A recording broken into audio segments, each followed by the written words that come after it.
मैं डॉक्टर अमित भटनागर पंतनगर कृषि विश्वविद्यालय में सस्य विज्ञान विभाग में प्राध्यापक के पद पर कार्यरत हूँ। इस चैनल के माध्यम से मेरा यह प्रयास है किसानों तक सही जानकारी पहुंचे ताकि उसका लाभ वो भी खेती में ले सकें।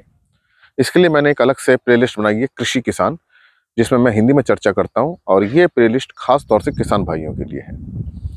आज जो मैं बात करना चाहता हूँ यह है कि सल्फर देने का बेस्ट टाइम क्या है। देखिए, सल्फर एक आवश्यक पोषक तत्व है और ये बहुत सारे काम पौधे के अंदर करता है। प्रोटीन बनाने में, एंजाइम को एक्टिवेट करने में, हार्मोन बनाने में, पौधे की वृद्धि के लिए बहुत ज़्यादा इसकी ज़रूरत होती है। और जब भी सल्फर की कमी होती है, पौधे की वृद्धि रुक जाती है। और तिलहनी फसलों में तो खास तौर से इसका काम बीज के अंदर तेल बनाने का होता है।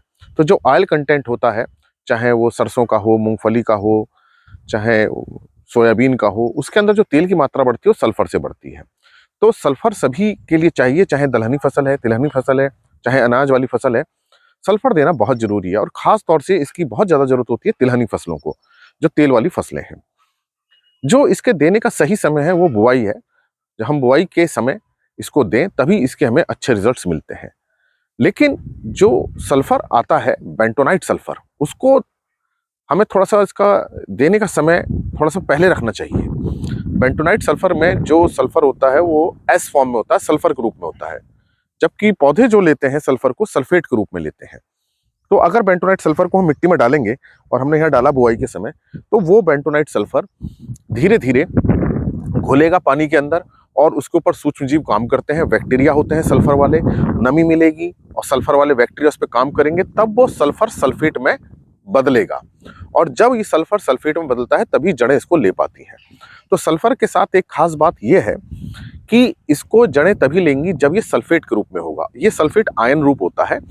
तो इसका मतलब है कि आज हम अगर इसमें बेंटोनाइट सल्फर इस मिट्टी में मिला देंगे बुआई के समय, तो ये 10, 15, 20 दिन ले लेगा सल्फेट के रूप में बदलने में, तब ये पौधों को उपलब्ध होगा, उससे पहले उपलब्ध नहीं होगा। तो जो बेंटोनाइट सल्फर हमको डालना है वो बुआई से कोशिश ये होनी चाहिए कि आप 10-15 दिन पहले डाल दीजिए, ताकि जब तक बुआई हो वो सल्फेट रूप में बदल जाए और वो पौधों को मिले, ताकि फसल उसका पूरा लाभ ले सके। तो बेंटोनाइट डालने का ये बेस्ट ये होता है कि आप बुआई से 10-15 दिन पहले खेत में डाल दें और उसको मिट्टी में मिला दें। लेकिन अगर ऐसा संभव नहीं हो पा रहा है कि आपने खेत तैयार नहीं किया है, आप 10-15 दिन नहीं डाल पा रहे हैं पहले, तो फिर आप बुआई के समय इसको मिट्टी में मिला दीजिए। लेकिन इस बात का ध्यान रखें कि मिट्टी में अच्छी तरह से मिल जाए और नमी भी अच्छी होनी चाहिए। जब नमी अच्छी होगी तभी बैक्टीरिया उस पर काम करेंगे। तो जो जीवाणु होते हैं वही सल्फर को सल्फेट में बदलते हैं। तो इसको समय लगता है, जैसे मैंने आपको बताया। तो बेंटोनाइट सल्फर डालने का जो सबसे सही समय हमारा ये रहेगा, बुआई से 10 दिन पहले डाल लें, 15 दिन पहले डाल लें, ताकि वो सल्फेट रूप में बदले। तो इस बात का आप ध्यान रखें। और अगर आपके पास सल्फेट वाला उर्वरक है, जैसे जिंक सल्फेट है या मैग्नीशियम सल्फेट है, तो आप उसको बुआई के समय भी डाल सकते हैं, क्योंकि सल्फर इसमें सल्फेट के रूप में है।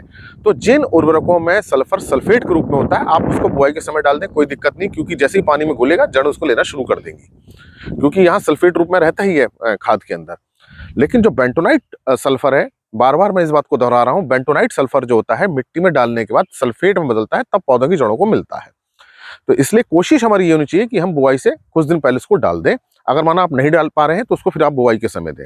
खड़ी फसल में आप बेंटोनाइट सल्फर डालेंगे तो उसका लाभ नहीं मिलेगा। क्यों? जब फसल खड़ी है तो जब आप डालेंगे तो बेंटोनाइट सल्फर कहाँ आएगा? यहाँ आएगा, ऊपर पड़ा रहेगा। जब ये ऊपर पड़ा रहेगा तो मिट्टी के नीचे जा नहीं पाएगा या बहुत ही कम जाएगा। फिर उस पर बैक्टीरिया काम करने शुरू करेंगे, जो सल्फर वाले जीवाणु होते हैं, वो उसका रूप बदलेंगे, धीरे धीरे घुलेगा, फिर उसका रूप बदलेगा, फिर इसमें 10-15 दिन लग जाएंगे। तब तक फसल की जो बढ़वार है, वो बहुत जो आवश्यकता है बढ़वार के अनुसार, वो पूरी नहीं हो पाएगी। तो जो आप बेंटोनाइट सल्फर खड़ी फसल में डालेंगे तो आपको उसका लाभ नहीं मिल पाएगा। इसलिए आपको ये उर्वरक बुआई से पहले ही डाल देना है। अगर बुआई से पहले नहीं डाल पा रहे हैं तो बुआई के समय डालना है। खड़ी फसल में डालने का इसका कोई आपको बहुत विशेष लाभ नहीं मिलेगा। देखिए, इसका घुलना, बेंटोनाइट सल्फर का घुलना और उसका फिर सल्फेट में बदलना बहुत जरूरी है। और ये बेंटोनाइट सल्फर बहुत अच्छा स्रोत है सल्फर का। 90% इसमें सल्फर होता है। तो इतना अच्छा सल्फर इससे मिलता है कि हमारी फसलों की आवश्यकता बहुत अच्छी पूरी हो जाती है। तो आपको यह भी ध्यान रखना है कि आप इसको खड़ी फसल में ना डालें, क्योंकि वो मिट्टी के ऊपर ही रहेगा, उसका रूप नहीं बदलेगा। अन्य जो बात है वो ध्यान करने की है कि हम मात्रा कितनी डालें। तो देखिए, ये निर्भर करता है कि हमारी फसल कौन सी है, हमारी मिट्टी में कितना सल्फर है। एक सामान्य रूप में हम ये कह सकते हैं, एक जनरल हम ये बात कह सकते हैं कि अगर हमारी अनाज वाली फसलें, सीरियल्स जो हैं, जैसे कि हमारा गेहूं है, धान है, मक्का है, ज्वार है, बाजरा है, जो अन्न वाली फसलें हैं, इसमें 10 किलोग्राम प्रति एकड़ बेंटोनाइट सल्फर की मात्रा पर्याप्त रहती है। और अगर हमारी दलहनी फसलें हैं, दाल वाली फसलें हैं, चना है, मटर, मसूर है, अरहर है, इसमें 12 किलोग्राम प्रति एकड़ पर्याप्त रहता है। और जो तिलहनी फसलें हैं, जिनसे हमें तेल मिलता है, सरसों है, मूंगफली है, सोयाबीन है, सूरजमुखी है, इसमें लगभग 15 किलोग्राम प्रति एकड़ की मात्रा डालनी चाहिए। तो 10 किलोग्राम प्रति एकड़ अनाज वाली फसलों के लिए, 12 किलोग्राम प्रति एकड़ दाल वाली फसलों के लिए और 15 किलोग्राम प्रति एकड़ तिलहनी फसलों में इसका हमें प्रयोग करना चाहिए। और समय मैंने आपको बता दिया है, और खड़ी फसल में डालने पे इसका हमें कोई विशेष लाभ नहीं मिलता है। तो इस बातों का आप ध्यान रखेंगे तो सल्फर के जो अच्छी तरह से मिलेगा बेंटोनाइट सल्फर से, और आपको अच्छे रिजल्ट देखने को मिलेंगे और आपको इसका फायदा होगा। आशा है मेरी बात आपकी समझ में आई होगी कि सल्फर का हमें प्रयोग कब करना है, कैसे करना है। इसी प्रकार के लेक्चर्स को देखने के कृषि किसान प्लेलिस्ट देखिए, और भी बहुत सारे प्लेलिस्ट हैं एग्रीकल्चर कोर्स से रिलेटेड, आप उनको भी देख सकते हैं। अगर चैनल सब्सक्राइब नहीं किया तो सब्सक्राइब कीजिए। धन्यवाद।